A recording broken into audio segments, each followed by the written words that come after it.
Sponsored by LIC Nepal, जीवन रहँदा पनि जीवन पश्चात पनि। गर्वैदेखि बलियो भूगर्भ सिमेन्ट। मेरो देश मेरो जगदम्बा सिमेन्ट। गुणस्तरीय प्लम्बिङको भरपर्दो नाम मार्बल। म पनि आजै नेपाल टेलिकमको एन्टी फाइबर सेवा लिन्छु। नेपाल टेलिकम, राष्ट्रको सञ्चार। रेड ब्लू इनर्जी ड्रिंक सर्वत्र बजारमा उपलब्ध छ। राष्ट्रको शान, किसान। लिकेजको no tension. Pinnacle Academy, Lagankhil, Lalitpur, 25 years of excellence.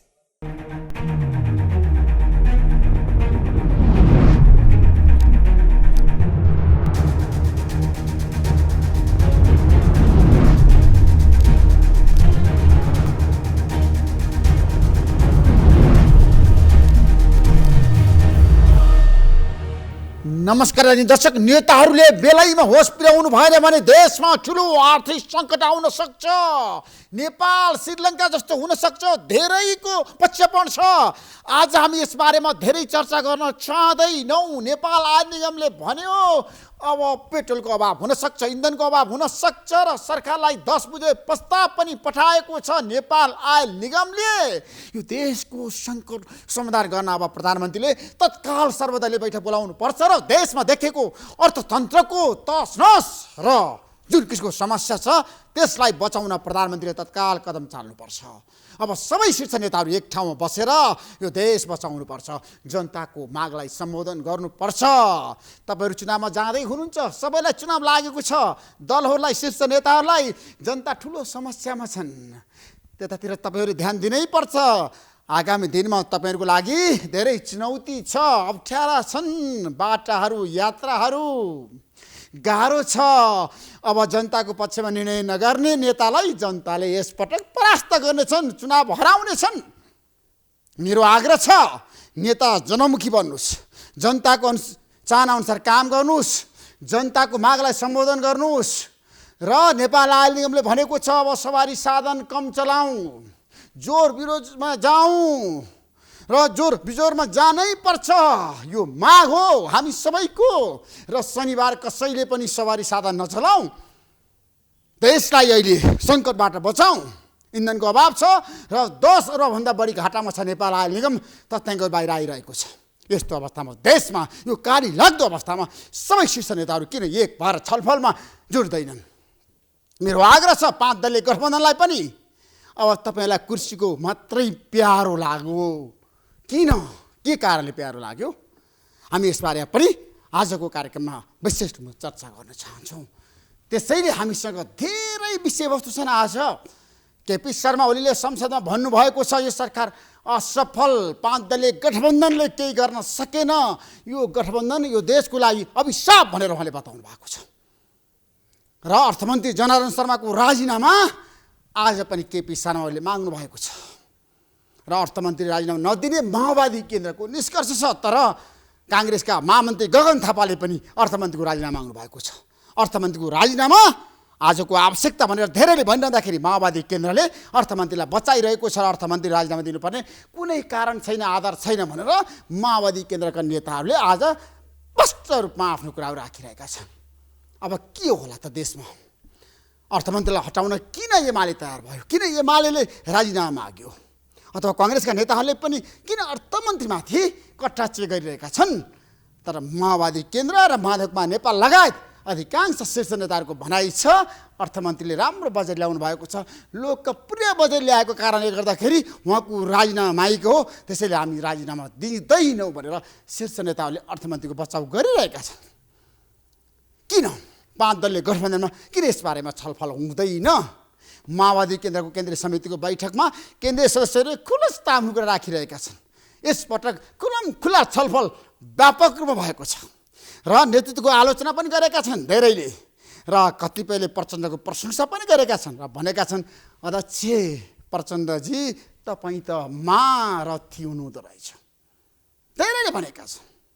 केन्द्रीय सदस्यहरूले उहाँको खुलेर प्रशंसा गरिरहँदाखेरि अब पार्टीमा पदाधिकारीहरू बनाउनै पर्छ, महासचिव बनाउनै पर्छ भन्ने दबाब प्रचण्डमाथि परेको छ, 74 दबाब परेको छ। तर प्रचण्डले महासचिव कसलाई बनाउनुहुन्छ? त्यो सकस महाभारत छ, पार्टीभित्र धेरै आकाङ्क्षीहरू छन्।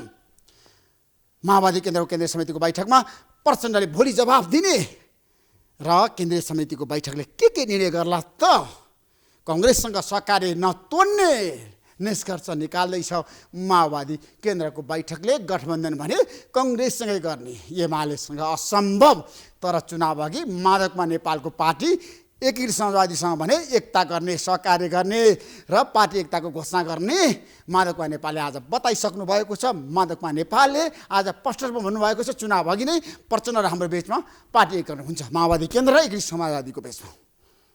त्यसैले आजको कार्यक्रममा हामी यसबारेमा पनि चर्चा गर्न चाहन्छौँ। प्रचण्ड अर्को मोर्चा बनाउँदै हुनुहुन्छ, अर्को गठबन्धन बनाउँदै हुनुहुन्छ। त्यो गठबन्धनको नेतृत्व कसले गर्छ त? माधवकुमार नेपाल, प्रचण्ड, उपेन्द्र यादव र चित्रबहादुर केसीको मोर्चा बन्दैछ।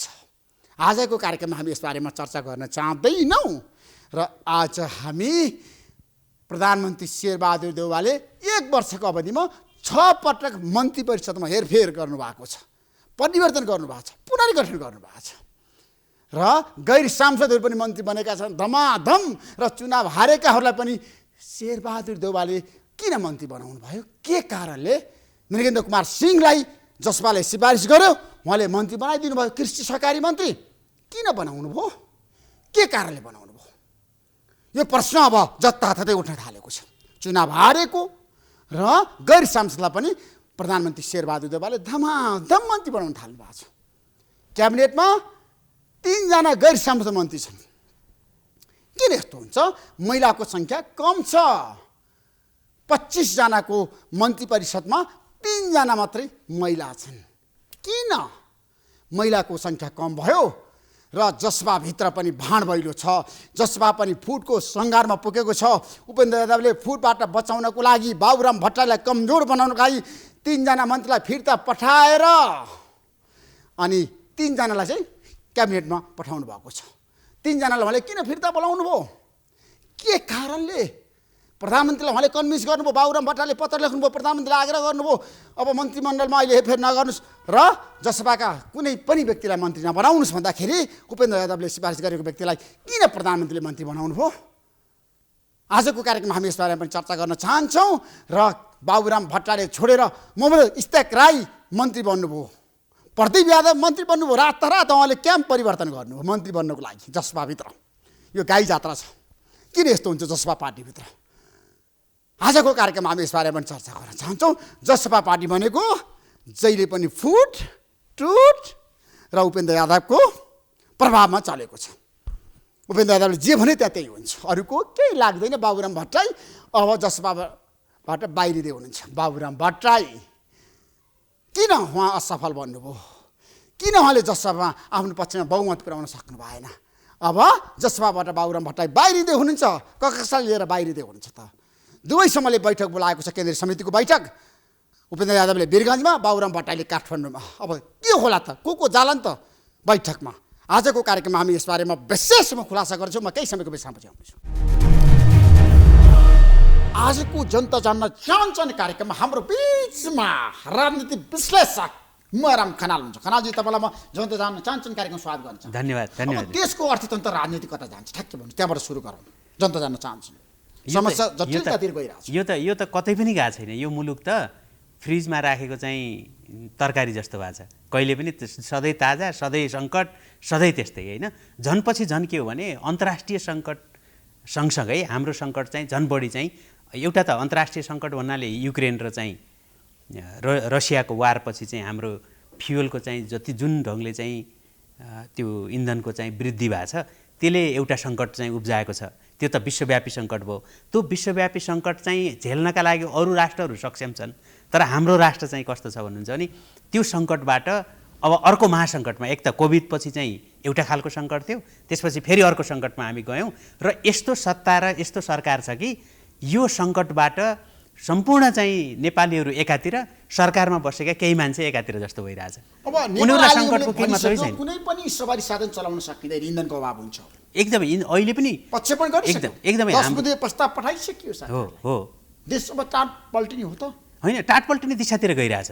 र अझ पनि अहिलेको तपाईँले हेर्नुभयो भने टाट पल्टिने दिशातिर गइरहेछ, तर सरकारले चाहिँ त्यो विषयमा अलिकति पनि चिन्ता भन्ने केही पनि छैन। छलफलै गर्दैन शीर्ष छैन। नेताहरू बसेर कसरी अनि जाने यो भन्ने सङ्कटलाई बारेमा। कसरी चाहिँ पार लाउने भन्ने होइन कि अझ बढी चाहिँ उहाँहरूको चाहिँ सरकारको चाहिँ फजुल खर्च यसरी बढेर गइरहेछ कि तपाईँ चाहिँ यो सङ्कटपछि श्रीलङ्कामा जस्तो स्थिति चाहिँ बन्ने दिशातिर भन्नुहोस् न। श्रीलङ्काको सङ्कटको कुरा एकातिर पन्छाएर घर घरबाट नेताहरूलाई थुतेर जसरी घिसारे नि त्यो स्थिति आउने बेला भइसक्यो। कसैलाई पनि त्यो नैतिकताको पनि मतलब छैन। कसैलाई चाहिँ नेताहरू किन जनताप्रति जवाफदेही हुँदैन? कारण के? त्यो जवाबदेही नभए पनि हुन्छ भन्नेमा पुगिसके के। किनभने यति धेरै ज्यादती हुँदाखेरि पनि नेपाली जनता चाहिँ उठ्दैन होइन, त्यसको चाहिँ विरुद्धमा चाहिँ आवाजै छैन। राजनीति पार्टीका सम्पूर्ण मान्छेहरू मृत छन्। एकजना चाहिँ गिरोहले चाहिँ एक दुईजना गिरोहले चाहिँ पार्टी चलाएको छ।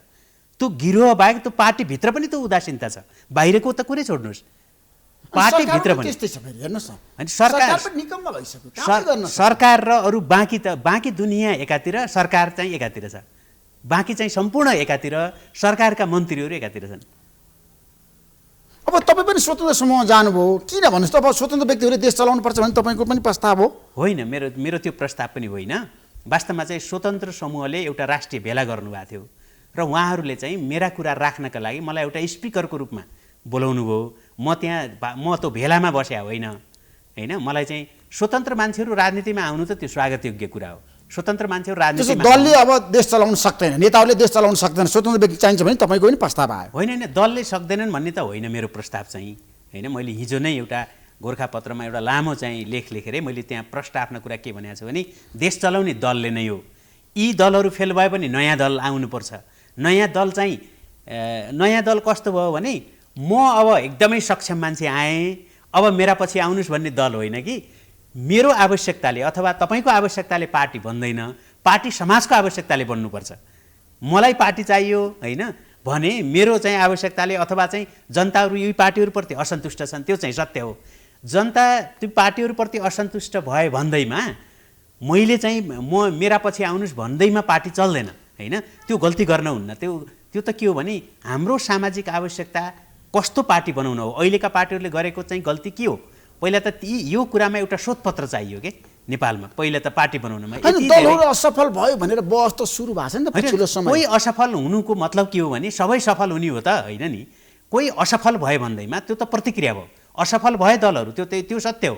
दलहरू असफल भए र त्यो दलभित्रबाटै चाहिँ समाधान आयो भने सजिलो हुने हो। तर त्यो दलभित्र पनि हामीले त्यो देखिराखेका छैनौँ कि। अनि स्वतन्त्र व्यक्ति चाहिन्छ त देशको लागि? आजको आवश्यकता हो कि मलाई भन्नुहोस् न। होइन, आजको आवश्यकता हो। स्वतन्त्र व्यक्तिले देश हाँक्न सक्छन्, प्रधानमन्त्री बन्न सक्छन्, त्यो सम्भावना छ? त्यो त सम्भावनै छैन नि। हाम्रो संवैधानिक व्यवस्थाले कुनै स्वतन्त्र व्यक्ति प्रधानमन्त्री हुने होइन। अहिलेको चाहिँ व्यथितिको चाहिँ विरुद्धमा एउटा खालको राजनीतिक दलहरूलाई दबावमा राख्नको लागि त्यसले काम गर्न सक्छ। त्यहाँभन्दा माथि स्वतन्त्र मान्छे आएर सरकार बनाएर सरकार चलाउने भन्ने त्यो नेपालको लागि त्यो एकदम असम्भव कुरा हो। एक दुईजना कसैले जितिहाल्नु भएछ भने पनि, जस्तै स्थानीय तहमा जित्नुभयो होइन, स्थानीय तहमा त्यसले केही मान्छेहरूले जितेर त्यो त एक्जिक्युटिभ पद हो होइन, कार्यकारी पद हो।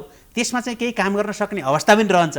तर यता चाहिँ संसद भन्नुहोस् न, त्यो प्रादेशिक संसद र सङ्घीय संसद त त्यो त नीति निर्माणको थलो हो। पाँच दलले गठबन्धन चाहिँ असफल भएको हो त? यो गठबन्धनले देश र जनताको लागि काम गर्नै नसक्यो हो त? तपाईँको भनाइले निष्कर्ष के छ? होइन, यो जनता जान्न चाहन्छ। यो गठबन्धन त न यो वैचारिक रूपमा सही गठबन्धन हो, न यो चाहिँ कुनै चाहिँ जनताको लागि चाहिँ गठबन्धन बनेको। नेपाली कङ्ग्रेस जस्तो जनताले सबभन्दा चाहिँ किनारामा चाहिँ तिमी प्रतिपक्षमा बस भन्ने पार्टीलाई फेरि चाहिँ कम्युनिस्टहरू जसले चाहिँ झन्डै 2/3 मत लिएर आएका थिए, काङ्ग्रेस आएर चाहिँ हामीलाई चाहिँ शासन गरिदिनु पर्यो। हामी माथि हाम्रो कम्युनिस्टहरू चाहिँ यति नालायक भयो कि उनीहरूको शासनमा बस्न हामी कोही पनि तयार भएनौँ। काङ्ग्रेस आऊ र अनि चाहिँ हामीलाई शासन गर भनेर चाहिँ कम्युनिस्टहरूले चाहिँ दरखास्त हालेर ल्यायो नि त शेरबहादुर देउवा। नालायक भए त्यसमा शेरबहादुर देउवा असफल भए त होइन। शेरबहादुर देउवा नि चाहियो देशलाई? होइन, शेरबहादुर त्यही त भने नि, यो देशलाई शेरबहादुर देउवा किन चाहियो भन्नुहुन्छ भने किन चाहियो शेरबहादुर देउवा? भन्नुहोस्। शेरबहादुर देउवा जस्तै चाहिँदो रहेछ कि यो देशलाई, जसको केही पनि छैन होइन, जसको कुनै पनि चाहिँ भिजन छैन, कुनै पनि इथिक्स छैन, कुनै पनि चाहिँ क्षमता छैन। त्यही मान्छेले मात्रै सबैले मैले चलाउन सक्छु उसलाई जस्तो लाग्दो रहेछ कि। मैले चाहिँ शेरबहादुर सबैलाई मिलाउन सक्ने मान्छे, मन्त्रीमण्डलमा हेरफेर गरेर सबैले शेरबहादुरलाई मिलाउन सक्ने। आज गैर सांसद मान्छे मन्त्री भयो, चुनाव हारेका मान्छे मन्त्री बनाएका छन् हाम्रो देशमा। हो, शेरबहादुरलाई मिलाउन सक्ने भनौँ न। अझ अझ चाहिँ शेरबहादुरले चाहिँ अरूलाई मिलाउन सक्ने हो कि अरूले शेरबहादुर मिलाउन सक्दो रहेछन् होइन प्रचण्ड र शेरबहादुरको मिलन चाहिँ किन भयो पछिल्लो स्वार्थ, अरू केही पनि होइन। स्वार्थ के हो भने ओलीले चाहिँ केपी ओलीले प्रधानमन्त्री हुन चाहिँ शर्त बमोजिम दिएनन् प्रचण्डलाई, अनि प्रचण्डलाई नदिएपछि प्रचण्ड नै नेपालको चाहिँ राजनीतिक अस्थिरताको सबभन्दा केन्द्रमा भएको व्यक्ति हो र उनकै कारणले गर्दा उनको व्यवस्थापन नहुँदा नेपालको राजनीतिलाई स्थायित्व गराउनै गरेन। तर प्रचण्डको भनाइ छ मेरो कारणले धेरै व्यक्ति प्रधानमन्त्री बनिरहेछन्, म त एउटै हुन सक्ने मान्छे हुँ। ए होइन, उहाँको मैले धेरैलाई प्रधानमन्त्री होइन, चाबी मेरो हातमा छ, म जता जान्छु त्यतै हुन्छ, त्यो भएको पनि छ। तेस्रो शक्ति भन्नुहोस् न, यत्रो जनयुद्ध र यत्रो ठुलो चाहिँ सामाजिक शक्तिको विध्वंसपछि तेस्रो शक्ति त पहिले नै पार्टी चाहिँ पुरै चाहिँ चुनावमा नजाँदा हामी 48 सालमै थियौँ त। तेस्रो शक्ति म पनि त्यही पार्टीमा थिएँ होइन। तेस्रो शक्ति त्यति बेला भने तेस्रो शक्ति यत्रो जनयुद्ध र यति धेरै मान्छेहरू मारेर अनि यत्रो चाहिँ सामाजिक शक्तिको विध्वंस गरेर अनि चाहिँ सारा चाहिँ राष्ट्रलाई चाहिँ कमजोर बनाएर अनि चाहिँ आफू प्रधानमन्त्री हुन र उनले चाहेको मान्छे प्रधानमन्त्री हुनलाई हो यो मुलुकमा यत्रो चाहिँ ताण्डव नृत्य गरे। त्यसो माओवादी केन्द्रको केन्द्रीय समितिको बैठक जारी छ, कस्तो पार्टी बन्ला माओवादी? अनि कस्तो पार्टी भन्ने त तपाईँले देखिरहनु भएको छ, 1 वर्ष झन्डै हुन थालिसक्यो, पदाधिकारीको चाहिँ चयन छैन होइन। केन्द्रीय समिति चाहिँ अस्ति भर्खर चाहिँ म्यान्डेट चाहिँ महाधिवेशनको म्यान्डेट एउटा थियो, त्यो म्यान्डेटलाई क्रस गरेर चाहिँ केन्द्रीय सदस्य बनिरहेछन् फेरि होइन। नेतालाई जुन चाहिन्छ त्यसलाई केन्द्रीय सदस्य बनाइदिरहने, पार्टीले जुन सङ्ख्या तोकेको छ त्यसको मतलबै छैन। त्यहाँ त प्रचण्डको व्यक्तिवादी पार्टी हो त्यो, प्रचण्डको निजी पारिवारिक पार्टी हो त्यो। उहाँका परिवारका चाहिँ कति 13-14 जना त उहाँको परिवारकै मान्छेहरू छन् होइन पदहरूमा। बाँकी रहेका मान्छेहरू पनि उहाँको परिवार जस्तै बनेका मान्छे मात्रै बसेका छन्। बाबुरामजी हटेपछि त्यो के अरे मोहन वैद्यजीहरूको समूह हटेपछि त्यसपछि चाहिँ थुप्रै अरू चाहिँ रामबहादुर बादल लगायत फेरि एमालेतिर गए। मतलब छिन्न भिन्न जुन माओवादी भयो नि, जो प्रचण्डसँग बचेका छन् ती प्रचण्डका परिवार जस्तै छन् कि त्यहाँ झगडा पनि के हुन्छ भने कहिलेकाहीँ चाहिँ परिवारमा पनि एउटा छोरा र अर्को छोराको बिचमा चाहिँ बाबुआमाले अलिकति नजिक राख्यो भने झगडा गर्छन् नि भाइहरू। त्यहाँ चाहिँ परिवारको त्यो रगतको नाता भएका त थोरै छन् उहाँका होइन, 15-20 जना चाहिँ त उहाँका रगतकै नाताका छन् पार्टीमा मुख्य ठाउँहरूमा। बाँकी रहेका पनि प्रचण्डका परिवारै भएको छ क्या त्यो पार्टी। र प्रचण्डको त्यो परिवारमा प्रचण्डले जे भन्छ त्यो बाहेकहरू केही पनि हुँदैन। त्यो पार्टीको कुनै चरित्रै छैन, त्यसमा कुनै पार्टीको चरित्र छैन, त्यसमा पार्टीको चरित्र छैन माओवादी केन्द्रमा, पटक्कै छैन। त्यो एउटा परिवर्तनको संवादमा हुँ भन्नुहुन्छ प्रचण्ड। देशलाई परिवर्तन गरेको लोकतन्त्रमा 35 वर्ष गणतन्त्र सबै मैले दिएको भन्नुहुन्छ। उहाँले दिएको भए किन चाहिँ संसदको पुनर्स्थापना एक दिन पनि नभइकन त्यत्रो लामो समयसम्म राजा ज्ञानेन्द्रले संसदलाई चाहिँ विघटन गरिसकेपछि पहिलो चाहिँ डिसिजन के भएको छ चाहिँ उसको क्याबिनेटको भन्नु त, पहिलो चाहिँ डिसिजन के भएको छ भने पहिला संसद पुनर्स्थापना भएको छ होइन। भनेपछि संसदीय व्यवस्थाको डिस्कन्टिन्युटी कहाँनिर छ त? अनि किन गिरिजाप्रसाद कोइराला प्रधानमन्त्री बन्या हो त? किन भन्नुहुन्छ भने त्यो प्रचण्डले जितेर होइन, लोकतन्त्र प्रचण्डको हो र नयाँ जनवादी क्रान्ति गर्ने रुसमा जस्तो चीनमा जस्तो चाहिँ कम्युनिस्ट अधिनायकवादी ल्याउने भनेर जनयुद्ध गर्ने अनि लोकतन्त्र मेरो भन्ने। लोकतन्त्र उहाँको हो, उहाँले लोकतान्त्रिक व्यवस्था चाहेको हो, अनि किन चाहिँ काङ्ग्रेस विरुद्ध लड्नु? हाम्रो देशका नेताहरूलाई तपाईँले राम्रोसँग चिन्नु भएको छ, शेरबहादुर देउबा, केपी शर्मा ओली, माधवबा नेपाल, प्रचण्ड, कमल थापा, राजेश निगदेल, महन्त ठाकुर, उपेन्द्र यादव, बाबुराम भट्टराईको मात्रै किन हालिमुहाली भइरहेको छ त्यो देशमा? यो देशमा चाहिँ 50 हो, मैले भन्दैछु तपाईँलाई 50 को दशकमा नेपाली काङ्ग्रेसका केही नेताहरू 50 को दशकमा चाहिँ यो पार्टीबाट र राजनीतिबाट ओझेल हुने मान्छे अहिलेसम्म नेतृत्व गरिरहेछन्। 60 को दशकमा चाहिँ नेपाली राजनीतिबाट र नेपालको चाहिँ एउटा चाहिँ वामपन्थी पार्टीबाट ओझेल हुनुपर्ने मान्छे फेरि पनि चाहिँ तिनी मान्छेहरू नेता भइरहेछन् भन्दाखेरि तपाईँ ती बुढा पुस्ताहरू सँगै मिलेर काङ्ग्रेससँग मिलेर हुन्छ, एमालेसँग मिलेर हुन्छ, एमाले चाहिँ माओवादीसँग मिलेर हुन्छ, उनीहरू आपसमा मिलेर जुन एउटा सिन्डिकेट चलाएका छन्। अहिले पनि सबै बुढाहरू जति पनि तपाईँले नाम लिनुभयो ती बुढाहरू आफ्नो चाहिँ त्यही पार्टीभित्रका मान्छेहरू चाहिँ युवाहरूलाई चाहिँ उनीहरूले कहीँ पनि अवसर दिँदैनन्, कहीँ पनि टिकट पाउँदैन। अहिले पनि सबै मान्छेहरू लौरो टेक्दै चाहिँ निर्वाचनमा उनै जान्छन् र उनीहरू चाहिँ अहिले तपाईँले हेर्नुहोस् माओवादी सत्तामा आइसकेपछि काङ्ग्रेस सत्तामा आइसकेपछि एमाले सत्तामा आइसकेपछि केही दर्जन मान्छेहरू बाहेक चाहिँ तपाईँ त्यो हालिमुहाली गरेको माथिल्लो चाहिँ पङ्क्तिमा एकजना 12 पटक 13 पटक मन्त्री भएको मन्त्री नेपाल मन्त्री भाषण भनेपछि शेरबहादुर देउवा 5औं पटक प्रधानमन्त्री बनिरहनु हो। पार्टी यिनीहरूको वीरता हो, यिनीहरूको चाहिँ सम्पत्ति हो पार्टी। मैले अहिले त्यही भने नि, पार्टी यिनीहरूको व्यक्तिगत सम्पत्ति हो। अनि त्यो सम्पत्तिमा अघि स्वतन्त्रको कुरा गर्नु हो नि, अनि कसैको व्यक्तिगत सम्पत्तिमा गएर अनि तपाईँले चाहिँ मलाई चाहिँ एक गाँस खान दिनुहोस् भनेर चाहिँ पार्टीमा गएर अनि चाहिँ तपाईँ पार्टीको नेतृत्व लिँदासम्म त ऊ फेरि बुढो हुन्छ हेर्नुहोस् होइन। अहिलेका पार्टीहरूले यी नमर्दासम्म अहिलेको अनुहारले देश बनाउन सक्दैन होइन। कुनै पनि मान्छे एउटा चाहिँ मान्छेलाई तपाईँ म काङ्ग्रेसमा गएर एमालेमा गएर माओवादीमा गएर अरू मधेसवादी पार्टीहरूमा गएर म चाहिँ 3 वर्ष 4 वर्षमा मैले टिकट पनि पाउँछु, म चाहिँ पार्टीको नेतृत्वमा पनि पुग्छु भन्ने कुनै पनि पार्टी छैन। त्यहाँ जानका लागि तपाईँ 15-20 वर्ष त तपाईँ आज सदस्यता लिएको मान्छे जानु पर्यो। त्यो जाँदाखेरि चाहिँ केही मान्छेहरू यिनीहरू मर्नु पर्यो होइन। रोल्पा एउटाले कब्जा गरेर बसेको छ, कति वर्ष जेल परेको, कति वर्ष सदस्यता लिएको, अनि मात्रै नेता बन्न पाइने, अनि टिकटमा अझ काङ्ग्रेसका त 80 वर्ष त्यहाँ बाँडफाँड हुने, उम्मेदवारी वर्षसम्म दिन पाइने पार्टीमा 80 वर्षसम्म एउटै मान्छे उठ्छ, एउटै त्यही निर्वाचन क्षेत्रबाट। अनि त्यो निर्वाचन क्षेत्र उसले किनेको छ हेर्नुहोस्। आज एकजनाले मलाई भन्दै हुनुहुन्थ्यो शेरबहादुर देउवा 2048 सालदेखि अहिलेसम्म उम्मेदवार भएको व्यक्ति, चुनाव जितेको व्यक्ति 5 पटक। ल हेर्नुहोस् न, उहाँले चाहिँ डडेलधुराको चाहिँ एउटा निर्वाचन क्षेत्रबाट उठ्नुहुन्छ। त्यहाँ चाहिँ उहाँले 12,000 देखि 15,000ले जित्नुहुन्छ। ती 12,000 15,000 मान्छे त उहाँ चाहिँ गृहमन्त्री भएकै भन्नुहोस् न। म भर्खरको चाहिँ 22 वर्षको हुँदा उहाँ चाहिँ गृहमन्त्री हुनुहुन्थ्यो होइन। म आफै बुढो भइसकेँ, उहाँ अहिले पनि प्रधानमन्त्री हुनुहुन्छ होइन। र उहाँ यति पटक प्रधानमन्त्री हुनुभयो। काङ्ग्रेसभित्र हामी चाहिँ बच्चा हुँदाखेरि पनि तिनै मान्छे देख्थ्यौँ होइन। जुन मान्छेलाई चाहिँ अहिले पत्रकारिताको सुरुवात नै शेरबहादुर देउवा गृहमन्त्री हुँदाखेरिको समाचार सम्प्रेषण गरेर रिपोर्टिङ गरेर सुरु गरे। ल हेर्नुहोस्, अहिलेसम्म रिपोर्टिङ गरिरहेको शेरबहादुर देउवाको बारे। त्यही त अब यो सबै पार्टीको बारेमा सत्य हो। प्रचण्डकै हेर्नुभयो भने करिब 35 वर्ष आफू बाहेक कोही पनि छैन पार्टीमा। अनि त्यस्तो पार्टी भन्नुहोस् न, त्यस्तो पार्टी हुन्छ। ती सम्पूर्ण नेपाली कङ्ग्रेसभित्र त अलिकति खुकुलो पार्टी हुनाले त्यसलाई चाहिँ अलिकति नेपाली कङ्ग्रेस डेमोक्रेटिक पार्टी शक्ति छ, सबैलाई मिलाउन सक्ने किन? भारतलाई, मैले अहिले भन्छु यस्तो हो होइन, नेपाललाई, नेपालका दलहरू त्यो त म ठान्दिनँ होइन। तपाईँले भन्नुभयो होला भारत मिलाए चीन मिलाए भन्ने। त्यो चीनले भारतले अमेरिकाले यहाँ शासनमा जो रहन्छ होइन त्योसँग एउटा डिल गर्छन् उनीहरूले। किनभने उनीहरूको फरेन पोलिसी बदलिन्न, हाम्रो उत्ताउला त हामी हौँ होइन। त्यसैले त्यहाँ शेरबहादुर देउवा होइन, त्यो देउवा ठाउँमा जुनसुकै आए पनि तपाईँ जानुभयो भने त्यही हुन्छ, त अर्को कुनै गयो भने पनि त्यही हुन्छ होइन। त्यो चाहिँ फरक पर्ने होइन हो। यहाँका राजनीतिज्ञहरू मिलाउने कुरा गर्नुहुन्छ भने यिनीहरू जब आफ्नो सङ्कट, आफ्नो व्यक्तिगत स्वार्थ, त्यो चाहिँ यो मुलुक त लुटेर खानका लागि चाहिँ उनीहरूले भागभण्डा लाछन् होइन। अहिले भागभण्डै लाए, अहिले पनि भागभण्डा। यो देश लुटेर खानको लागि भागभण्डा हो, त्यो अरू केही पनि छैन। नत्र राम्रो गर्ने भए त यो देशमा चाहिँ अहिले राम्रो भइरहेछ। ल भन्नुहोस् न, उनीहरू किन चाहिँ सत्ताको लागि मरिमेट्ने त भन्दाखेरि यसबाट चाहिँ राज्य दोहन गरेर पैसा कमाउनु, अरू केही पनि छैन। त्यो पैसा कमाएपछि त्यो पार्टीलाई किन्न सकिन्छ। त्यो पार्टीमा जसँग धेरै पैसा हुन्छ त्यसैले किन्छ।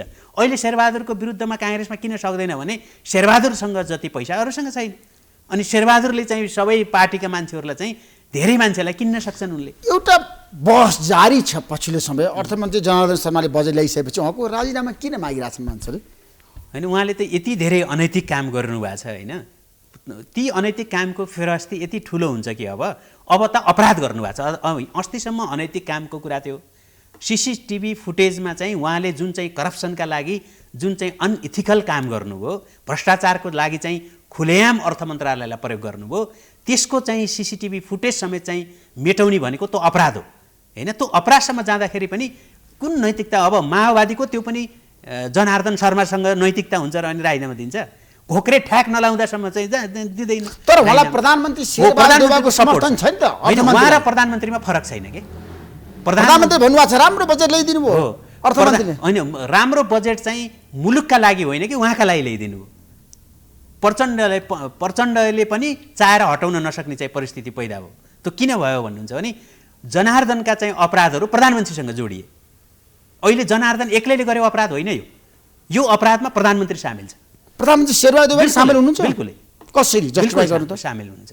नत्र चाहिँ नेपालको प्रधानमन्त्री चाहे त्यो बहुमतबाट बनोस्, चाहे आफ्नै पार्टीको बहुमतबाट बनोस् या अरू तरिकाले चाहिँ बनोस्, त्यो त बहुमतबाटै बन्छ। प्रधानमन्त्री त बहुमत नभइकन त प्रधानमन्त्री नै बन्दैन नेपालको। जब प्रधानमन्त्री बन्छ उसको जुन विशेष अधिकार हो त्यो विशेष अधिकार चाहिँ एक्लै सम्पूर्ण मन्त्रालय चलाउँछु भने पनि पाउँछ। भनेपछि प्रधानमन्त्रीले चाहिँ यति धेरै स्क्यान्डलहरू आउँदा अर्थमन्त्री हटाउन किन सक्दैन? त्यो कुनै गठबन्धनका कारणले होइन। अर्थमन्त्री शक्तिशाली बन्नु भएको छ, व्यापारीको समर्थन छैन त मलाई। अर्थमन्त्री शक्तिशाली बन्नु भएको छैन, ठुल्ठुला घरानाको समर्थन छ, तपाईँलाई थाहा अर्थमन्त्री छैन? शक्तिशाली बन्नु भएको छैन, विशाल ग्रुपको समर्थन छ अरे। होइन समर्थन त अनैतिकताको चाहिँ अनैतिकताबाट उहाँको चाहिँ जुन साइज बनेको छ, भ्रष्टाचारबाट जुन उनको साइज बनेको छ हो त्यहाँबाट चाहिँ शक्तिशाली बन्नुभएको छ। भ्रष्टाचारबाट शक्तिशाली बन्नुभएको छ, पोलिसी करप्सनबाट चाहिँ शक्तिशाली बन्नुभएको छ, अनैतिकताबाट शक्तिशाली बन्नुभएको छ। होइन यसमा प्रधानमन्त्रीको चाहिँ तपाईँले हात छ भने भनिरहँदाखेरि होइन बिल्कुलै छ। आधार त दिनु पर्दैन। यति धेरै चाहिँ स्क्यान्डलहरू आउँदाखेरि प्रधानमन्त्रीले चाहिँ झन् बढी काखी च्याप्छ भने के हो त? सरकारले ढल्छ अर्थमन्त्रीलाई हटाउँदाखेरि? ढल्दैन, बिल्कुलै ढल्दैन। किन ढल्दैन? प्रचण्डले साथ दिनुहुन्न? होइन प्रधानमन्त्रीलाई अर्थमन्त्रीलाई हटाइस् भने मैले चाहिँ साथ दिन्न भनेको छ प्रचण्डले। माओवादी केन्द्रले अर्थमन्त्री हटाउनु पर्ने कारणै छैन भनिरहेको छ। होइन पहिलो कुरा त प्रधानमन्त्रीले चाहिँ त्यो तहको चाहिँ कुराकानी प्रचण्डसँग गरेको केही कुरा आयो? कहीँ पनि छैन, कहीँ पनि त्यो भएकै छैन त्यो कुरा। भनेपछि त माओवादीले पनि त आफ्नो तर्फबाट अर्को अर्थमन्त्री पठाउँथ्यो होला नि त। जब तपाईँसँग यत्रा धेरै चाहिँ अनैतिकताका कुरा आए, तपाईँको पारदर्शिता, विधि, कुनै पनि चिजहरू जवाबदेहिता केही पनि नभएको यस्तो सरकार हुन्छ भने कमसेकम चाहिँ यसभन्दा अगाडि त सामान्य चाहिँ यस्ता नैतिक प्रश्नहरू आउँदाखेरि कमसेकम पनि के हुन्थ्यो भने सामान्य एक्सन हुन्थ्यो। त्यो ओलीकै पालामा तामाङजीलाई चाहिँ हटाएको होइन, सामान्य केसमा होइन। अरू थुप्रै चाहिँ नजिरहरू छन् जसले चाहिँ सामान्य कुरा पनि हटाए। यति ठुलो चाहिँ पोलिसी करप्सनमा चाहिँ अर्थमन्त्रीको नाम आउँदा, गभर्नरलाई हटाउँदा, फेरि पुनर्बहाली हुँदा तपाईँ योभन्दा निर्लज्जको पराकाष्ठा के हो र? उनको त इज्जत छैन, उनी इज्जत भएको मान्छे पनि होइनन् होइन। तर त्यो इज्जत नभएको भए पनि उनी निर्लज्ज मान्छे भए पनि कमसेकम चाहिँ राज्य सत्ताको साख बचाउनका लागि एउटा व्यक्तिको कुरा छोडिदिउँ होइन। त्यो व्यक्ति कस्तो भन्ने कुरा जनार्दन कस्तो भन्ने सबैलाई थाहा छ। तर त्यहाँ चाहिँ अर्थमन्त्री त भोलि अरू पनि होलान् नि, कमसेकम राज्य सत्ताको चरित्र हुन्छ। माओवादी पार्टीभित्र जनार्दन शर्माको पकड छ नि त फेरि। अनि त्यो पकड त मैले अघि नै भने नि, उनले त खुलेआम भन्दै हिँडेका छन्। अब जोसँग धेरै प्रचण्डभन्दा बढी पैसा जसँग हुन्छ त्यसैले नेतृत्व गर्छ पार्टी होइन। काङ्ग्रेस पनि त्यही हो। शेरबहादुर देउवालाई किन हटाउन सकिन्न भने उनीसँग यति धेरै पैसा चाहिँ जम्मा भयो पार्टी चलाउँदै र उनी यति ठुलो चाहिँ त्यो पैसा जम्मा गरेर पार्टी चलाउने चाहिँ त्यो गिरिजाप्रसाद कोइराला पछि चाहिँ उनी चाहिँ अहिले कोइरालाहरूले कोसिस गर्दा पनि उनलाई चाहिँ हटाउन नसक्ने किन बने त? उनी त त्यति बेला त कमजोर थिए। कृष्णप्रसाद भट्टराईको समर्थनमा उनी चाहिँ अहिले शेरबहादुर देउवासँग पैसा धेरै छ नि। होइन पैसा नभइकन कुनै पनि पार्टी, ओलीसँग पनि छ। मैले भन्न खोजेको चाहिँ के हो भने पार्टी चलाउनका लागि कुनै चाहिँ व्यापारी घरानालाई चाहिँ खुसी पारेर उनीहरूसँगबाट अवैध पैसा लिएर अनि त्यो त फेरि हामीलाई महँगी त पर्ने हो नि। त्यो पैसा जुन पार्टीलाई दिन्छन् उनीहरूले भ्रष्टाचार गर्ने हामीसँग हो होइन। हामीले दिएका करमा हो भ्रष्टाचार गर्ने, अथवा चाहिँ जनतालाई महँगी बढाएर उनीहरूकै सामानहरू चाहिँ हामीले चाहिँ महँगोमा किन्ने हो भन्दाखेरि यहाँका अपराधी जुन चाहिँ बिचौलिया चाहिँ व्यापारीहरू छन्, ती बिचौलिया व्यापारी जो व्यापारी भन्दा पनि चाहिँ यो मुलुकलाई चाहिँ समाप्त पार्न चाहिँ खोज्छन्। आज केपी शर्माले पार्लियामेन्टमा भन्नुभयो 4-5 जना व्यापारीहरूले देश चलाएको छ। त्यो सही हो त? सही हो। ती व्यापारीहरूमध्ये अहिले जुन नेता जस्तो देखिन्छ, तर तपाईँले जुन मान्छेहरूका नाम लिनुभयो यी नेता होइनन्, यी पनि व्यापारी नै हुन्। यिनीहरूको व्यापार चाहिँ राज्य सत्ताको हाम्रो पैसामा व्यापार छ यिनको। त्यसमा नेताहरू पनि व्यापारी हुन्। यिनीहरूलाई चाहिँ कुनै नेता भनेको के हो भन्नु त? नेता भनेको के हो? मलाई आज तपाईले परिभाषा दिनुस् त। एकदमै नेता भनेको के हो भन्नुहुन्छ भने सबैभन्दा पहिलो कुरा त के हो भने यो सम्पूर्ण यो देशका हरेक मान्छेले यो मुलुकलाई सही ढङ्गले चाहिँ यसले नेतृत्व गर्छ भनेर एउटा बसको ड्राइभर हुन्छ नि होइन। हामीले चाहिँ त्यो बसको ड्राइभरलाई किन लाइसेन्स दिन्छौँ? त्यो पनि लामो चलाएको मान्छे मात्रै व्यावसायिक चाहिँ ड्राइभिङ गर्न पाइन्छ होइन, व्यवसायी ड्राइभर हुनु पाइन्छ, चालक हुन पाइन्छ। तर तपाईँले चाहिँ पर्सनल गाडी चलाउनुहुन्छ भने त्यति लामो चाहिँ तपाईँलाई एक्सपिरियन्स चाहिन्न। त्यो किन हो भने त्यहाँ बस्ने मान्छेहरूको चाहिँ जीवनको सुरक्षा गर्नुपर्छ, उसले गन्तव्यमा पुर्याउनुपर्छ। तपाईँले चलाउने गाडीमा तपाईँले एक्सिडेन्ट गर्नु भने तपाईँको मात्रै चाहिँ जोखिम छ ज्यानको। मेरो गाडीमा मेरो मात्रै जोखिम छ। तर सार्वजनिक गाडीहरूमा त्यही हुनाले चाहिँ धेरै मान्छेहरूको जोखिम छ। त्यसैले नेता भनेको के हो भन्दाखेरि उसँग चाहिँ मुलुकलाई चाहिँ समृद्ध गर्ने चाहिँ नीति हुनु पर्यो, उसँग त्यो नैतिकता हुनु पर्यो र सम्पूर्ण मान्छेहरूको चाहिँ जनभावना र यो मुलुकको चाहिँ इतिहास, यो मुलुकको चाहिँ अर्थ राजनीति, यो मुलुकको चाहिँ भविष्य, यी सबैलाई चाहिँ एउटा ढङ्गले चाहिँ यसले अवतरण गराउन सक्छ भन्ने मान्छे नेता हुने हो होइन। त्यो नेता त मरिसकेपछि पनि कैयौँ मान्छेका हामीले नाम किन लिन्छौँ भने ती नेता थिए। तर यी त कसाई जस्ता छन् हेर्नुहोस् होइन। तपाईँ चाहिँ कुनै पनि संवेदना, मुलुकप्रतिको संवेदना छैन, जनताको बारेमा बोल्ने, जनताको पीडा सुन्ने, जनतालाई साथ दिने नेता भएन क्या।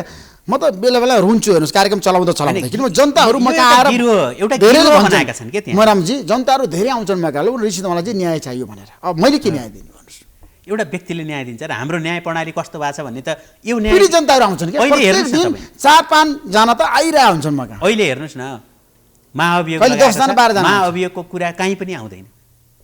प्रधान न्यायाधीशलाई चाहिँ आज कानुन मन्त्री भन्दै हुनुहुन्छ महाअभियोगको प्रस्तावमाथि अब छलफल हुन्छ। कहिले हुने हो छलफल? अब कहाँ के छलफल गर्नु? अब संसदीय विधेयक हुँदैछ हो, त्यसका लागि चाहिँ कसरी चाहिँ मन्त्री भएको छन् भन्नु 6-6 महिनाका लागि सबैलाई चाहिँ पार्टीलाई पैसा दे, नेतालाई पैसा दे भनेर 6-6 महिनाको लागि फेरि गैर सांसद मन्त्री भइरहेछ, मन्त्री बनाछन्। अनि ती मान्छे चुनाव हारेको मान्छे आज मृगेन्द्र कुमार सिंह मन्त्री बन्नुभयो हेर्नुहोस् त। चुनाव हारेको मान्छे, चुनाव हारेका त धेरै छन्, धेरै मन्त्री हाम्रो देशमा संविधान विपरीत काम भइरहेछ हो एकदमै।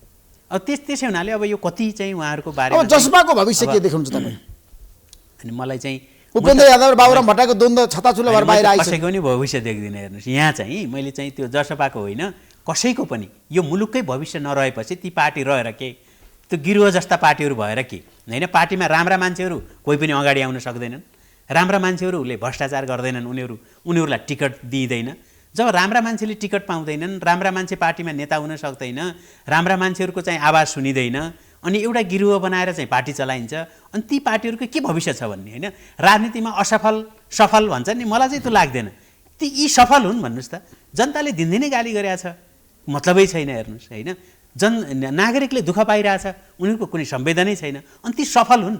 ती सफल यस मानेमा हुन् कि चप्पल किन्न पनि नसक्ने मान्छेहरू आज चाहिँ उनीहरूले जुन चाहिँ आय आर्जन गरे होइन, आज चाहिँ जुन वैभव हासिल गरे त्यसमा चाहिँ उनीहरू त्यसलाई सफल भन्नुहोस् अथवा अपराध भन्नुहोस् होइन। त्यसलाई चाहिँ म चाहिँ सफल भन्दिनँ, अपराध भन्छु। सफल भएको भए त नेताहरू सफल भएको भए त मुलुक सफल हुन्थ्यो नि। बाबुराम भट्टराई किन कमजोर हुनुभयो नेपाली राजनीतिमा? कारण के? होइन उहाँले गल्ती गर्नुभयो।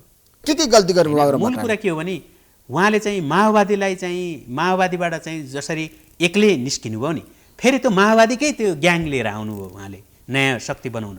किनभने बाबुरामजीको एउटा चाहिँ के थियो भने उहाँ एउटा विकासप्रेमी नेता भन्ने एउटा छवि चाहिँ बनाउनु भएको थियो होइन। त्यो छवि लिएर उहाँले नयाँ पार्टी बनाउन त निस्किनुभयो, तर दुर्भाग्यको कुरा के गर्नुभयो उहाँले भने त्यही माओवादीमा चाहिँ प्रचण्डले हामीलाई चाहिँ खाना दिएन भनेर बाबुराम प्रधानमन्त्री हुन्छ र खाउँला भन्ने मान्छेहरूको ग्याङ थियो त्यहाँ। त्यो ग्याङ चाहिँ बाबुरामसँग आयो। अब बाबुराम अलिकति कमजोर हुने देखेपछि त्यो सम्पूर्ण ग्याङ चाहिँ अपवादलाई छोडेर 1-2 जना छोडेर अरू सबै फेरि माओवादीमै गयो होइन। त्यो त प्रचण्डबाट प्रत्याडित भएको समूह मात्रै थियो क्या बाबुरामजीसँग आउने। त्यो चाहिँ कुनै फरक चाहिँ थिएन, त्यो नयाँ शक्ति बनाउन पनि चाहेको थिएन त्यसले। र बाबुरामजीसँग मेरो वास्तवमा भन्नुहुन्छ भने त्यति बेला अलिकति डिस्कस त्यसैमा भयो। तपाईँले यी माओवादीहरू नल्याउनुहोस् भनेको थिएँ कि मैले। तपाईँ पनि आफै माओवादी हुनुहुन्छ होइन, मेरो पृष्ठभूमि पनि माओवादी हो, तर म चाहिँ के हो भने म माओवादी छोडेको धेरै भएको थियो। म त्यो माओवादीको कुनै अंश पनि मसँग छँदा पनि थिएन होइन। र त्यो माओवादीको चाहिँ सम्पूर्ण ग्याङ लिएर तपाईँ के नयाँ शक्ति बनाउनुहुन्छ होइन। त्यो ग्याङ चाहिँ त्यो माओवादीभन्दा नि माओवादीमा रहेका मान्छेहरू भन्दा पनि अझ असन्तुष्ट मान्छेहरू ल्याउनु भयो कि उहाँले। त्यो माओवादीमा भएका मान्छे भन्दा नि खराब मान्छे यहाँ चाहिँ उहाँले एउटा ग्याङ बनाउनु हो, अनि त्यो ग्याङ चाहिँ उहाँसँग नि बसेन। अनि चाहिँ हामी त पहिले नै निस्क्यौँ होइन। अब तपाईँले चाहिँ यो पार्टी बनाउनेमा पनि हामी थिएनौँ, पार्टी अहिले 1 वर्षसम्म नबनाऊ, यही चाहिँ काउन्सिल जाँदै जान्छ भन्दा उहाँले चाहिँ यति हौसिनु भयो कि ती माओवादीले हौसाए। उहाँलाई हौसाएर चाहिँ यसो माथि लैदिए, आफू चाहिँ माओवादी पऱ्यो के हेर्नुहोस् होइन। त्यसपछि उहाँ बितारा पर्नुभयो एक ढङ्गले। नयाँ बनाउने भन्ने जतिलाई पहिल्यै चाहिँ उहाँले हटाउनु भयो होइन। एक प्रकारले हटाउनु भयो भनेको उहाँका नीतिले हटाए, उहाँले हटाउनु भएको होइन। उहाँको नीतिले चाहिँ हामी काम गर्न सक्ने स्थिति भएन। अनि त्यो गल्ती गरिसकेपछि उहाँ चाहिँ अब माओवादीमा फर्किने स्थिति फेरि त्यो एकता हुँदाखेरि पनि आउनुभयो नि होइन। ओलीजीसँग हात पनि माथि उठाउनु भयो अनि प्रचण्डसँग, अनि फेरि चाहिँ तुरुन्तै चाहिँ उहाँले चाहिँ केमा चित्त बुझेन, अलग्गीको घोषणा गर्नुभयो भन्दाखेरि उहाँका चाहिँ गल्तीहरू एकपछि अर्को गर्दै भए। तर अब उहाँ चाहिँ कम्फर्टेबल ठाउँमा के जानुभएको छ भने म त एउटा ट्विटरमा चाहिँ उहाँलाई सुझाव पनि दिएको थिएँ। अब तपाईँले कुनै पनि राजनीतिक पार्टीमा राजनीतिक पार्टी खोलेर नबस्नुहोस्। बाबुराम एउटा भट्टराई युनिभर्सिटीमा स्वतन्त्र व्यक्तिको रूपमा रहने अब पढाउनुहोस्, अनुभवहरू लेख्नुहोस्। विश्वविद्यालय गएर पढाउनु विद्यार्थीहरूलाई। बाबुरामजीका धेरै अनुभवहरू छन् होइन, ती अनुभवलाई चाहिँ नेपाली राजनीतिमा राजनीतिले भोलि खोज्ने बनाउनुहोस् न। अब बाबुरामले चाहिँ राजनीति खोज्ने होइन, बाबुरामलाई जनताले खोज्नु पर्यो हो। त्यो इमेज बनाउन उहाँले सक्नुहुन्छ अहिले पनि। र त्यो सक्नको लागि चाहिँ उहाँले अलि उदात्त भएर होइन, एउटा पार्टी त्यहाँ उहाँका पछाडि लाग्ने मान्छेहरू पनि अहिले मैले यसो हेर्छु होइन, त्यो उहाँको पछाडि लाग्ने मान्छेहरूसँग उहाँको के राजनीतिक चाहिँ अन्तर्क्रिया हुन्छ भन्नु न। उहाँले चाहिँ केही अनुयायीहरू होइन, केही अनुयायीहरू चाहिँ लिएर हिँड्नुहुन्छ, त्यसले गर्दैन, त्यसले चाहिँ उहाँलाई चाहिँ न्याय गर्दैन। उहाँले चाहिँ राजनीतिक चाहिँ छलफल गर्नका लागि उहाँसँग एउटा चाहिँ संसारकै बौद्धिक चाहिँ मान्छेहरूसँग इन्ट्रेक्सन गर्नुहोस् न होइन। त्यो आफ्नै चाहिँ 2-3वटा चाहिँ अनुयायीहरू फ्यानहरू लिएर तपाईँ के मजा आउँछ र भन्नु न। आगामी निर्वाचनको कुरा गर्न चाहन्छु, 5 दलीय गठबन्धन एक भएर जाला? यसका लागि चाहिँ दुईटा पक्ष छन् होइन। यसमा पनि के छ भन्नुहुन्छ भने प्रचण्डको भविष्य, ओलीको भविष्य, अहिलेका बुढा नेताहरूको भविष्य जसरी चाहिँ सेक्युर हुन्छ, सबभन्दा प्रधानमन्त्री बन्ने होला, पार्टीलाई चाहिँ निर्णायक ठाउँमा पुर्याउने होला, यदि चाहिँ जुनसुकै गठबन्धन गर्न पनि तयार हुन्छन्। भोलि चाहिँ ओली र प्रचण्ड मिल्न पनि तयार हुन्छन्। ओली र प्रचण्ड पनि मिल्न सक्छ? किन मिल्छन्, हिजो पनि मिल्यो, आज पनि उनीहरूलाई मिल्नलाई के छ र, केही पनि छैन। जब आफ्नो चाहिँ हातबाट पार्टीको लगाम पनि फुस्केला, देशको लगाम पनि फुस्केला भन्ने भएपछि यिनीहरूलाई कुनै विचार चाहिँदैन, यिनीहरूलाई कुनै नैतिकता चाहिँदैन, यिनीहरूलाई कुनै हिजोको झगडाको चाहिँ लाज पनि छैन, यिनीहरूले लाज सबै पचाइसकेका छन्। कम्युनिस्टहरू चुनावमा एक हुन सक्छ, तालमेल गर्न सक्छ। काङ्ग्रेससँग चाहिँ सही ढङ्गको बार्गेनिङ भएन भने, कुरा मिलेन भने काङ्ग्रेस अब प्रचण्ड माधव नेपाललाई केपी शर्माको बिचमा सहकारी हुन सक्छ। कुरा मिलेन होइन, उनीहरूको बिचमा चाहिँ 60 र 40 को चाहिँ रेसियोमा उनीहरूका चाहिँ त्यो क्यान्डिडेटहरू उनीहरूले चाहिँ उठाउने कुरामा चाहिँ मिलेन भने फेरि चाहिँ ओलीसँग गएर चाहिँ हारगुहार गर्छन्, ओली पनि प्रचण्डसँग हारगुहार गर्छन् होइन। त्यो अहिले चाहिँ स्थानीय निर्वाचनबाट ओलीजी पनि चाहिँ अलिकति साइजमा आछन् होइन, हिजो जस्तो दम्ब त छैन। किनभने नगरहरूमा अझ महानगर जस्तो ठाउँमा त कुनै पनि पार्टीले पनि जितेन भन्दाखेरि त यिनीहरूले चाहिँ जुन उम्मेदवारहरू यिनीहरूको लिस्टमा छन् ती कुनै नयाँ मान्छे छैन, ती सबै तिनै पुराना मान्छे। चुनावपछि यिनै पार्टी आउँछन् कि नयाँ पार्टी उदय हुन्छ? यिनै पार्टी आउँछन् किन नयाँ पार्टी त छँदै छैन, बनेकै छैन। युवा पुस्ता आउन सक्दैन नेतृत्व होइन, एकाध चाहिँ आउलान्, एकाध मान्छेहरू चाहिँ आउलान् होइन, त्यो स्वतन्त्रबाट चुनाव उठेर अथवा चाहिँ नयाँ पार्टी पनि बनाएका छन्, तिनबाट चाहिँ थोरै सङ्ख्या। किनभने पार्टी भनेको त्यो तपाईँले चाहिँ त्यो घोषणा गर्दैमा होइन, मिडियाबाट घोषणा गर्दैमा नेपाली समाजमा चाहिँ अचम्म के लाग्छ मलाई भन्नुहुन्छ नि, पार्टी बनाउनेहरू काठमाडौँमा बसेर केही चाहिँ अलिकति फेस भ्यालु भएका मान्छेहरूले यो मुलुकको चाहिँ बाहिर जे छ नि, यो मुलुक होइन, बाहिर जाँदै जानुहुन्न कि। काठमाडौँ त पहिलेदेखि नै एउटा असन्तुष्टि काठमाडौँमा पहिलेदेखि थियो, हेर्नुहोस् पञ्चायत कालमै थियो होइन। यहाँको चाहिँ संस्थापना जनताको बिचमा जानु पर्यो। अस्ति म तेह्रथुम पुगेर आएँ, झापा, इलाम होइन, 4वटा जिल्लामा गएँ म। जनताहरू ठुलो समस्या छन्, मल नपाएको कुरा गर्छन्, पानी छैन पिउनको लागि, समस्या छ। एउटा निर्वाचन क्षेत्रमा तराईको दक्षिण म अहिले झन्डै चाहिँ पूर्व ओखलढुङ्गा अनि खोटाङ र सोलुखुम्बु म घुमेर आएँ होइन। म चाहिँ 1 हप्ता अनि चाहिँ 10-15 दिन चाहिँ म तराईका जिल्लाहरूमा चाहिँ गएँ। भारतसँग जोडिएको नवलपरासीको एउटा चाहिँ ठाउँमा नेता जाँदाखेरि प्रत्येकले चाहिँ त्यो ठ्याक्कै राजा चाहिँ पहिला महेन्द्रको चाहिँ भ्रमण थियो नि 17 सालको चाहिँ ऊ पछि, त्यति बेलाको भ्रमणमा जसरी चाहिँ महेन्द्र हिँडेको चाहिँ माटो चाहिँ जनताहरूले लगाउँथे, अशिक्षित थिए होइन, राजा भनेपछि भगवानको अवतार भनेर लगाउँथे नि। अहिले मेरै आँखाले देखेँ मैले, नेता हिँडेको छ त्यसको चाहिँ माटो चाहिँ लगाउने, मालिकार भनेर सुत्ने। भने त्यो देश यस्तो छ। तपाईँ हिमालदेखि तराईसम्म, पूर्व मेचीदेखि महाकालीसम्म कमसेकम पनि म त पैदलै हिँडेको छु, हेर्नुहोस् 72वटा जिल्ला त, अझै 2-3टा जम्मा पैदलै टेकेको छु, तर हिँड्न बाँकी छ होइन। र धेरै पहिलेदेखि हिँड्थेँ म जिल्ला भनेपछि कमसेकम राजनीति गर्नेले त आफ्नो वैधानिक एउटा चाहिँ वैधानिकताका लागि पनि म राजनीति गर्दैछु भन्नको लागि तपाईँलाई कमसेकम के चाहिन्छ भन्दा तपाईँ उभिएको चाहिँ ठाउँ चाहिँ त्यो वैधानिक रूपमा तपाईँ यो मुलुकलाई कसरी हेर्नु भएको छ। काठमाडौँ थानकोट कट्या छैन, हेर्नुहोस् होइन। उसले चाहिँ यो मुलुक बनाउँछु भन्छ, देश बनाउने भने के हो?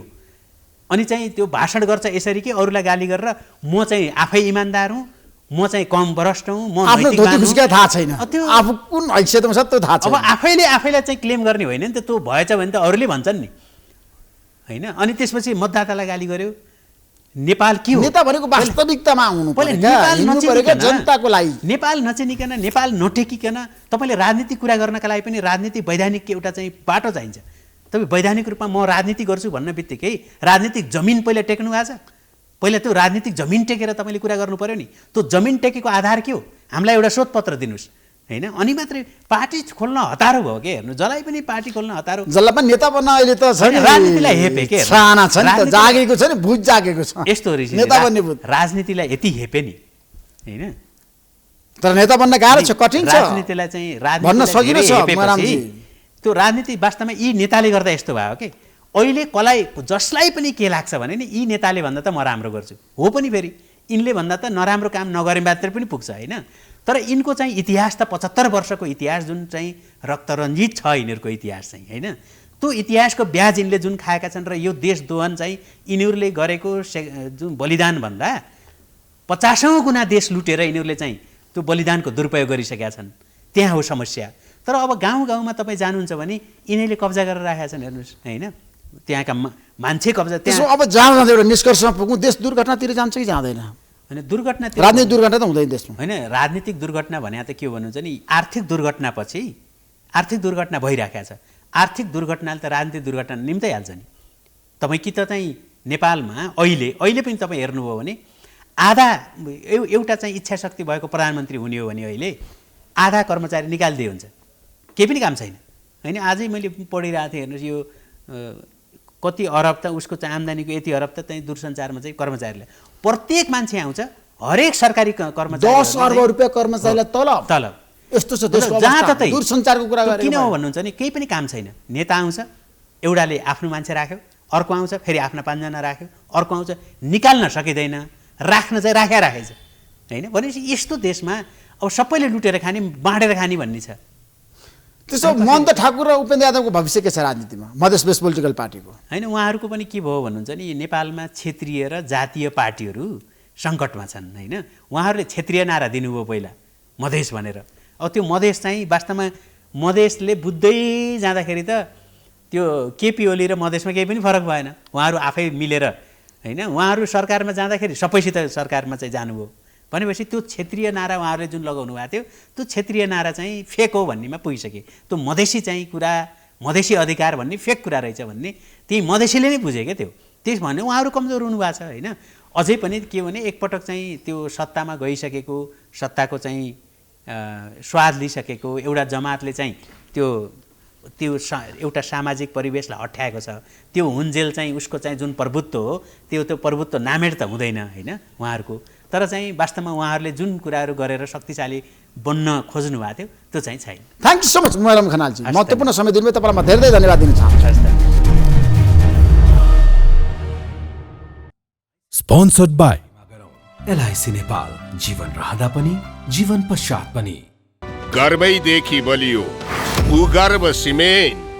मेरो देश मेरो जगदम्बा सिमेन्ट। गुणस्तरीय प्लम्बिङको भरपर्दो नाम मार्बल। म पनि आजै नेपाल टेलिकमको एन्टी फाइबर सेवा लिन्छु। नेपाल टेलिकम राष्ट्रको सञ्चार। रेड ब्लू इनर्जी ड्रिङ्क सर्वत्र बजारमा उपलब्ध छ। राष्ट्रको शान किसान। लिकेजको no tension. Pinnacle Academy, Lagankhil, Lalitpur. 25 years of excellence.